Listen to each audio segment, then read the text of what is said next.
बिस्मिल्लाहिर्रहमानिर्रहीम। अस्सलाम वालेकुम।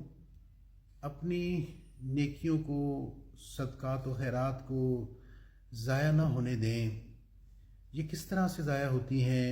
सूरह बकरा की आयत नंबर 264 में इरशाद हो रहा है कि ए ईमान वालो, अपने सदक़ात को एहसान जतलाकर और तकलीफ़ देकर ज़ाया ना करो, उस शख्स की तरह जो अपना माल लोगों को दिखाने के लिए खर्च करता है और अल्लाह पर और रोज़े क़यामत पर ईमान नहीं रखता।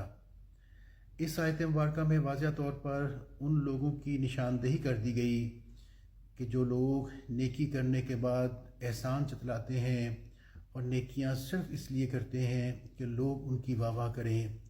ऐसे लोगों के नेक अमाल ज़ाया हो जाते हैं, क्योंकि वो अल्लाह और उसके रसूल सल्लल्लाहु अलैहि वसल्लम पर ईमान नहीं रखते। अस्सलामु अलैकुम।